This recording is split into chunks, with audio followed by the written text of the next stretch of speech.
आणि माझ्या ज्या रूममध्ये जाऊन मला मतदान करायचं होतं तिथे मी पहिल्यांदा मतदान केलं. पहिला क्रमांक माझा. म्हणजे त्या ॲपवरती तुम्हाला तुमची माहिती मिळू शकते, कुठल्या वॉर्डमधले तुम्हाला मतदान करायचं आहे. पण इथे काय दिसून आलं, तर जे विरोधक आहेत त्यांनी आपली बासनं बांधून टाकलेली आहेत, गुंडाळून टाकलेले आहेत. हेच ते वास्तव आहे. वास्तवावर बोलू काहीतरी माझ्या शृंखलेला सबस्क्राईब करा, बेल आयकॉन दाबा, माझे विचार पडसे लाईक करा, आपले विचार कमेंट बॉक्समध्ये मांडा. नमस्कार मित्रांनो, वंदे मातरम.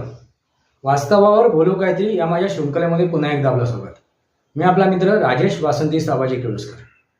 मित्रांनो, मी मतदान करून आलेलो आहे.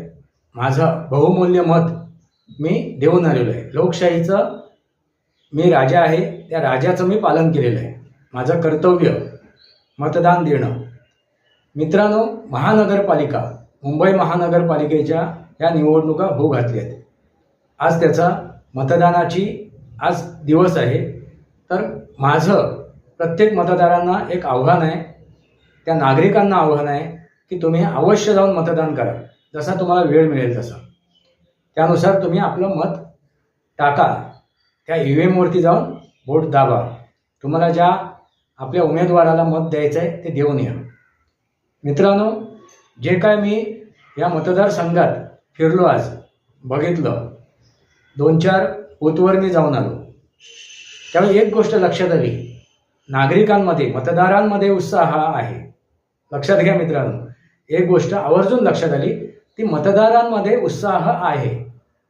पण जे काही उमेदवार आहेत, म्हणजे विरोधी उमेदवार, आता विरोधी तुम्ही म्हणाल तर कुठले विरोधी, तर महायुतीच्या विरोधात जे उभे राहिलेले उमेदवार आहेत त्यांच्यामध्ये उत्साह दिसत नाही आहे. कारण त्यांचे कार्यकर्ते त्यांनी कुठेही टेबल लावलेले दिसले नाहीत. जे टेबल यापूर्वी दिसायचे, अगदी सकाळी येऊन ते जे कार्यकर्ते आहेत ते आपापले टेबल लावायचे त्या पक्षाचे, आणि ते टेबल लावून ते मतदारांना मदत करायचे. म्हणजे आता 7:30ला मतदान सुरू झालं, 7लाच लोक लाईनमध्ये येऊन उभे राहिले होते. मी सुद्धा 7च्या आसपासच गेलो होतो, म्हणजे 7 वाजताच. माझ्या पुढे काहीतरी एक 10-12 जण होते. आणि माझ्या ज्या रूममध्ये जाऊन मला मतदान करायचं होतं तिथे मी पहिल्यांदा मतदान केलं. पहिला क्रमांक माझा लागलेला आहे. असो मित्रांनो, माझं कर्तव्य मी पार पाडलेलं आहे. तुम्हीही सर्वांनी आपापले कर्तव्य पार पाडा.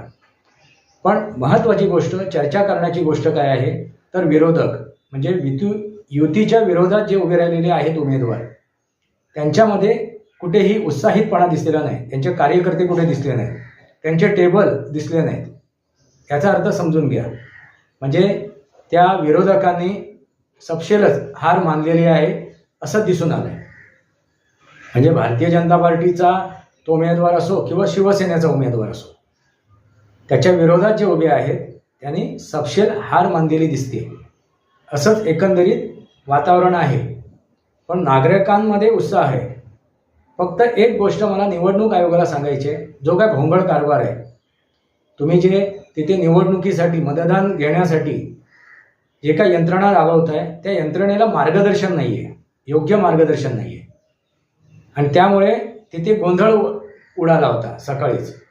आता 7:30ला जर मतदान आहे तर 7:30ला मतदान असताना सुरू करायचं आहे, तर 7 वाजता त्यांनी आपली सर्व तयारी करून घ्यायला पाहिजे होती. आपले जे बूथ मॅनेजमेंट करणारे आहेत तिथे, त्यांना अगोदरच तुम्ही बाहेर बसवायला पाहिजे होतं.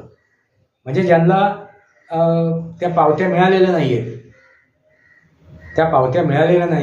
ज्यांच्यामध्ये संभ्रम आहेत, यांच्यामध्ये प्रश्न आहेत, अशा त्या मतदारांना आपले प्रश्न, आपले संभ्रम दूर करता आले असते.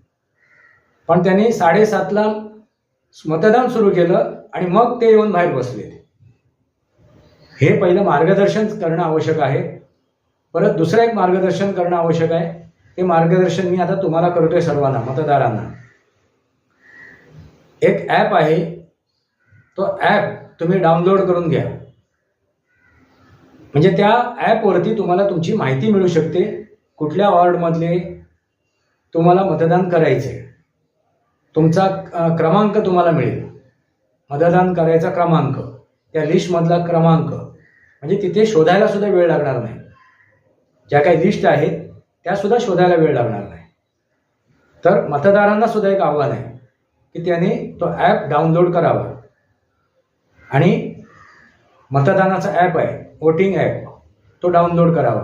वोटर हेल्पलाईन हा ॲप आहे, तो डाउनलोड करून घ्या. म्हणजे तुम्हाला घरून जातानाच पूर्ण तयारीनुसार सगळी माहिती घेऊन तुम्ही जाऊ शकता. लक्षात आलं का? किंवा त्याचा एक प्रिंटआउट काढून घेऊन जाऊ शकता. ही माहिती जर तुम्ही घेऊन गेलात तर तुम्हाला तिथे मतदान करायला गोंधळ होणार नाही. तिथे मतदान केंद्रावरती त्या मतदार अधिकाऱ्याबरोबर बाचाबाची करावं लागणार नाही. मित्रांनो, एक कळकळीचे आव्हान आहे, विनंती आहे, जे आपल्याला एक इलेक्ट्रॉनिक संधी मिळालेली आहे, जे आपल्याला डिजिटल संधी मिळाली आहे, त्याचा तुम्ही वापर करा.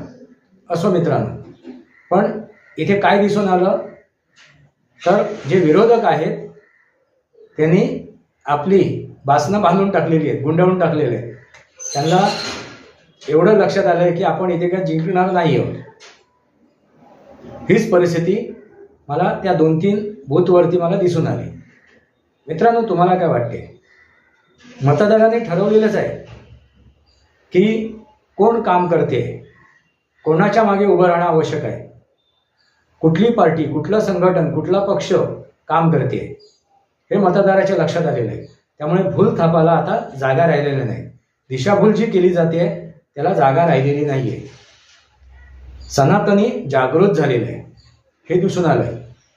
भले उमेदवार कोणी असो, सनातनची बाजू मजबूत होणं आवश्यक आहे, असं आता ऐकायला मिळते, पाहायला मिळते मतदारांच्या मनातून. याचा अर्थ समजून घ्या मित्रांनो.